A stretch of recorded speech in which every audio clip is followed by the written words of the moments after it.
bu génnee laay wala bind ci sa page attaquer les magistrats l'histoire entre Ousmane Sonko et les magistrats c'est quoi wala lan ma explique justement moom attaque yi mu leen di attaquer lan moo ko justifier en plus tamit jotul les magistrats justement ñun tamit di jël seen responsabilité wala ñu bind benn note pour mettre à terme li nga xamante ni si moo nekk ces menaces yi mu teg seen kaw.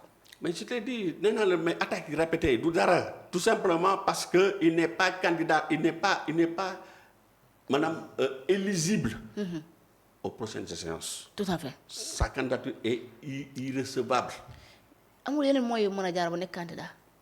Ben c'est la justice loolu justice kese moo ci mën a statuer il y a que la justice tey jii mu mën a statuer par rapport à la recevabilité de sa candidature loolu mooy wax bi.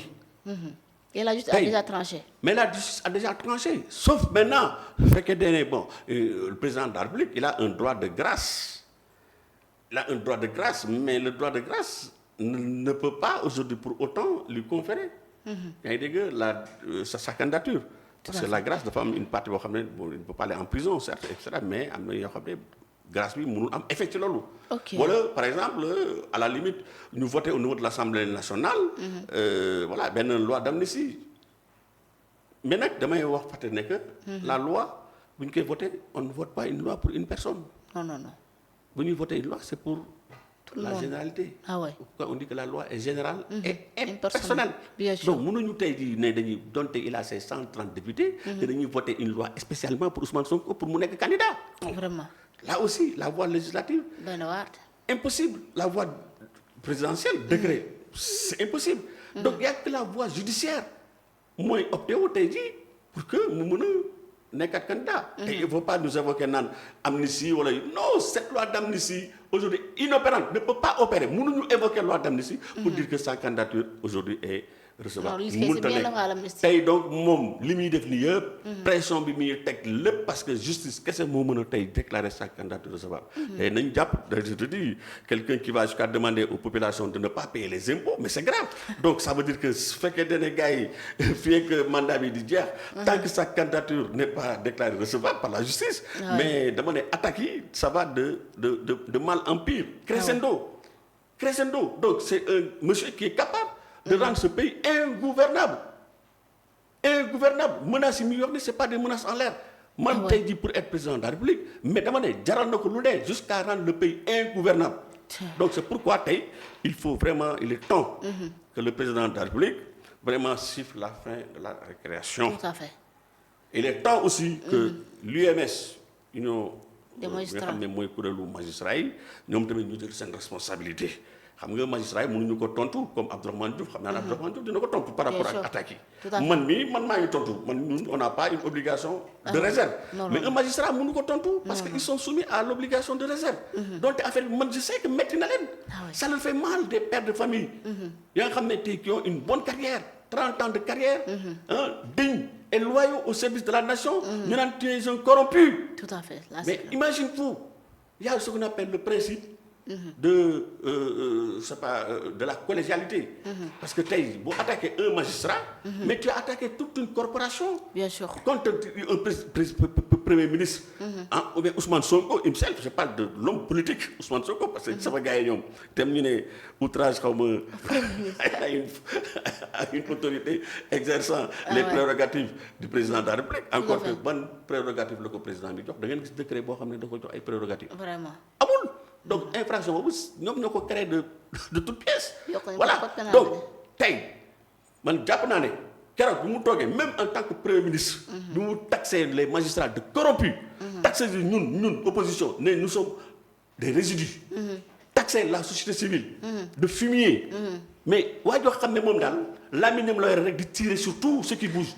il tire sur tout te dara du ko ci fekk mais il est temps. il est temps quand même qu'on mette un terme à ces pratiques-là parce que sénégalais mérité wuñu loolu. Bien sûr tey Sénégal fi mu toll nii. vraiment tal nañ leneen lu dul vraiment ay menaces. tal nañ leneen lu dul ay accusations. yoo xam ne mais yow tu as tous les leviers entre tes mains. yow yaa yore lépp. mais attends qu'est-ce que tu attends mais demal fi mu wax ne doone ba on est dans un état organisé. avec des institutions. Un État c'est pas des personnes. Ce sont des institutions. te Obama yàgg na ko wax nee na un État, c'est la force des institutions. Exactement. Qui fait vraiment la crédibilité d'un État. Donc c'est pas la personne de Ousmane Sonko. Ousmane Sonko, il n'est qu'un premier ministre. boo xam ne article 49. tey mën na ko dégommer. Il suffit que tey président Diomaye Diakhar Faye da nga xam ne moom la ñu élire. au suffrage universel direct à 54%. mu jël décision par une simple signature. ne da koy démettre de ses fonctions mais c'est fini.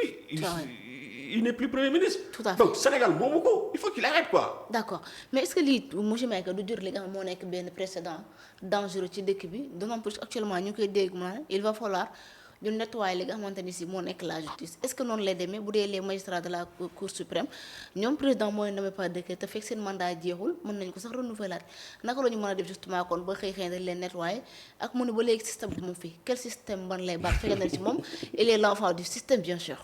Nettoyer d'abord pour nettoyer quoi. Qu'est-ce qu'il entend par nettoyer damay fàttali ne que le premier ministre ne siège pas au conseil supérieur de la magistrature. Tout à fait là c'est vrai. C'est le président de la République moo fa nekk ak le ministre. de la justice. mais ñi ce sont les magistrats ñoo fa nekk. donc moom du fa siéger donc déjà xaw ma nan lay fan lay jaar pour nettoyer. wax na président wax mën na président mu def président def. waaw mais moom pression bi lay mettre sur le président de la République. mais bon xam naa ne loolu moo tax parce que boobu ba léegi xam naa ne loolu la bëggoon parce que moom yéenam la il veut instaurer un parti état dans ce pays là. président de la République du fi jàll. président c'est un républicain. Tout à fait. Il fallait dire moi je suis le président de tous les Sénégalais. Et loolu lay pratiquer. Je ne suis pas le président d'un parti politique. Et c'est une constitution loolu la ñuy wax. Donc il doit être pour l'intérêt général. Donc tey jii am na ñoo xam ne fan la ñu ko tey jii quand tu es élu président de la République. Tu es là pour ñi la fal ak ñi la falul yëpp tu dois pas faire de distinction. Mais Ousmane Sonko tey jii il veut s'approprier l'État. maanaam ku nekkul Pastef daal maanaam yow bokkuloo doo sénégalais. loolu mënta nekk c'est pas possible. donc nettoyage bi muy wax mënta nekk c'est le conseil supérieur de la magistrature. ñoom ñoo am sañ-sañ boobu ñu def par exemple prendre des sanctions des mesures disciplinaires à l'endroit des magistrats donc dans des textes nous sommes dans un état organisé donc tey jii je ne vois pas en quoi on peut nettoyer la magistrature. su fekkente ne magistrats yi ñu ngi def seen liggéey comme il se doit. Et encore que damay fàttali ne que magistrats yi ils bénéficient du principe de l'inamovibilité. tey un magistrat duñ ko sanctionner comme li lay sanctionner yow aji wala man. non sanction yi def par exemple bu ñu ko naree déplacer. day fekk mu neex ko avec son accord. Tu peux pas prendre un magistrat yóbbu ko à Tambacounda comme ça a été le cas comme si yan conditions lañ leen fa yóbbu. ay ñoom juge Maham Diallo et tous ces gens-là. Tout à fait. Voilà. Karim Sall ak ñoom ñooñu. Mais tout ça justement donc loolu dafa obéir à des conditions. Il y a des conditions yoo xam ne mooy tax nga mën a jël un magistrat un juge ne da nga koy jëlee d'un point A di ko yóbbu à un point B. Bien sûr. Donc loolu c'est des textes qui sont là. Donc nettoyage boobu muy wax booy maanaam yéenam la wax comme cette histoire de maanaam. APR aussi parce que nee na président de la République dafa war a dissoudre APR. mais man c'est quoi son problème. c'est quoi son problème moom il croit qu'il est au-dessus de la loi il croit qu'il est au-dessus de la constitution man des fois je me demande su ma déggee ñu naan Ousmane Sonko c'est un juriste man daf may jaaxal un juriste qui agit comme ça comme un profane quoi.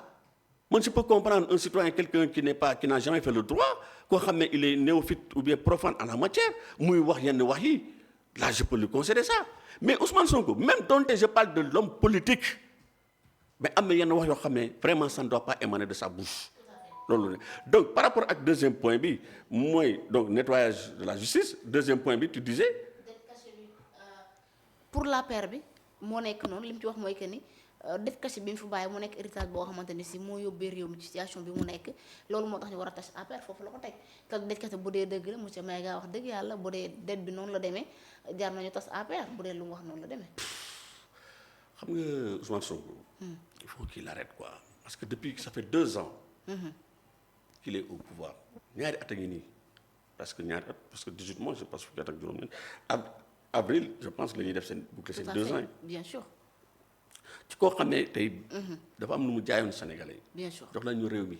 2024 ñu changé réew mi 2024 la waxoon moom moo fixé ay date. bu leen ñu may faram maanaam tarfatal ay nu. temps de grâce. de temps de délai de grâce. en 2024.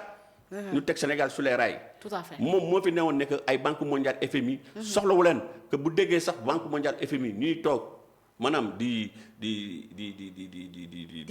faire les éloges d'un État xelam day tey. tout à fait moom moo fi newoon jeunes yi da ngeen toog ñu rek liggéey Sénégal on a pas besoin de ces banques mondiales donc maanaam il a li ñuy wax privilégié disons la souveraineté nationale.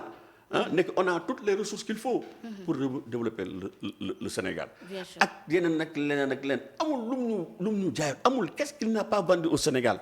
au Sénégalais ba gars yi jënd ko à 54%. may ko 130 députés à l'Assemblée nationale amul benn contre pouvoir tey. dara on lui a tout donné ba dernièrement ba muy ñaxtu encore di casse comme il sait si bien le faire. naan Sénégal on a un problème d'autorité. te xamoon nañ fu mu jëm.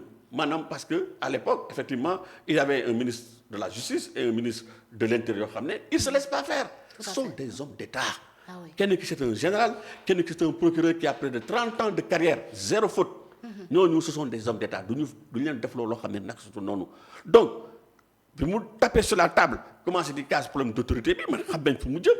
donc ñu nangul ko. bien sûr. mu teg fa ay nitam. jël avocat am. son avocat la jël jox ko intérieur. am déet Maître Bamba Cissé. jël ministre de la justice jox ko à cette dame là bi nga xam ne tey jii. en échec jeu d'échec xam nga jeu d'échec pion la quoi xam nga échec pion rek boo ko defloo rek man ci sama voilà. donc des personnes yi nga xam ne jàpp na ne mën na leen manipuler. man sama jàngat man c'est mon opinion. yaa ngi dégg donc mu jël teg leen fa donc maanaam tey il a pratiquement tous les leviers entre ses mains. tout c'est lui qui gouverne. waaw mënuñu toog tey après 18 mois yow nga dem dugal dëkk bi ci guute boo xam ne tey jii parce que li ñuy dal nii c'est de son fait. faut le dire depuis le jour où il a déclaré à l'opinion publique nationale et internationale ne que chiffres yi nga xam ne dañ ko jox Banque mondiale ak FMI ce sont des chiffres falsifiés. depuis ce jour là la ñu commencé coono yi commencé la ñu commencé am ay problèmes. parce que boobu ba léegi Banque mondiale dugalul 1 franc. yaa ngi dégg dans notre économie. parce que dañu ne woon boobu ba léegi ñu ngi xaar pour mu jox leen les bons chiffres. n'est-ce pas te par rapport à cette dette cachée président Macky Sall dégg naa ko muy wax man je sais pas man je suis pas un économiste. nee na dette cachée mënut a am au Sénégal. parce que tey bu ñu gisee système bi nu mu ko bindee. par exemple bu fekkee nañu am un prêt. la BCEAO. xam nga dañ ci am un droit de regard dañuy vérifier te keroog maa ngi dégg keroog mu naan BCEAO ñoom dañoo confirmer dette cachée bi te loolu nekkut.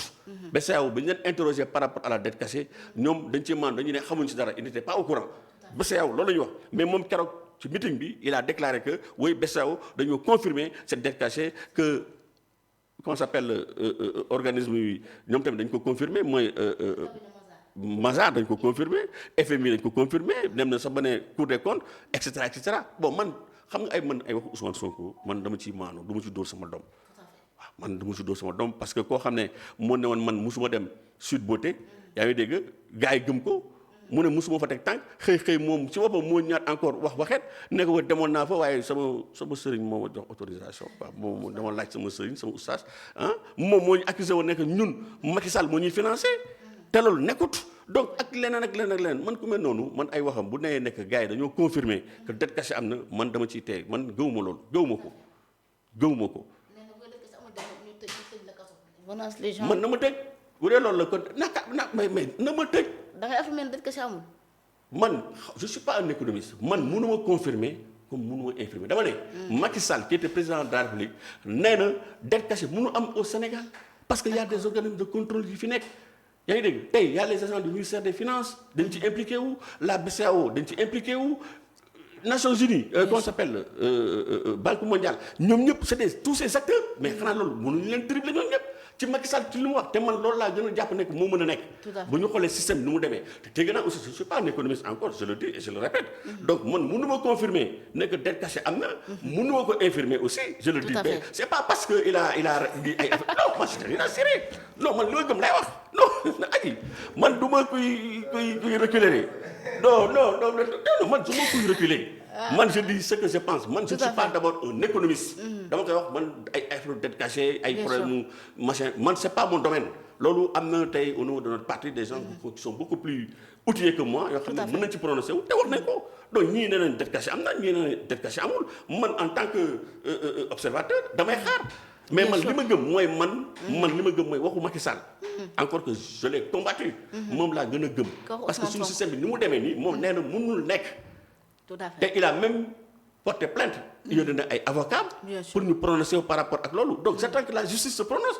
man je suis un juriste donc man justice lu mu wax man loolu laay jàpp ne moo am su fekkee ne les juridictions compétentes saisir nañ leen ñoom ñu confirmer ne que dette cachée amul mais damay jàpp ne dette cachée amul mais fekk nañu ne que dette cachée am na souvent damay jàpp ne dette cachée am na non pour l'instant nous sommes dans un brouhaha ñii naan am na ñii naan amul man je suis très mal placé.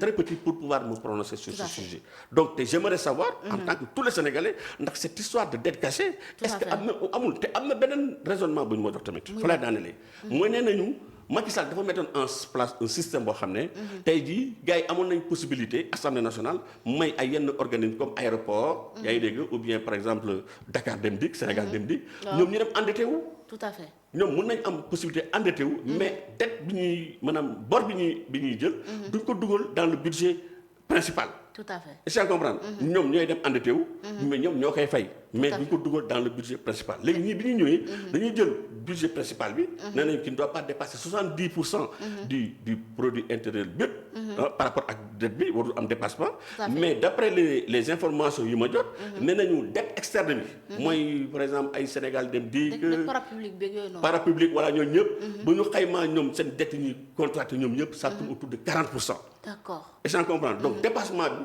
on est à 112% comme du produit intérieur brut donc bu ñu ci dindee 40% donc on est à 70%. donc juste ce temps man tamit je suis damay xalaat quoi. Tout à fait. donc bu ñu waxee loolu je trouve que c'est raisonnable. tey au lieu ñuy jël yëpp di ko concentrer au niveau de l'État su fekkee ne am na ay organismes parapublics yoo xam ne am nañ possibilité contracter des dettes. financer seen activités yi mu regénérer des ressources yoo xam ne mën nañ ko fay sans pour autant passer par les circuits classiques. Tout à fait. mais où est le problème? Ah oui. Où est le problème? Man je les juge au résultat mais encore je le dis encore. man je ne suis pas un économiste. c'est pas de mon domaine mais man waxu Ousmane Sonko man gëwuma ko. D'accord. gëwuma ko Alors, et je le dois et je le dis je le réitère man waxu Macky Sall ou bien ñeneen ils disent que dette cachée am na man ñoom laa gën a gëm. ko waxu Ousmane Sonko. D'accord. Là c'est clair. Merci beaucoup doyen Maguette alors autre chose bu ñuy waxtaanee.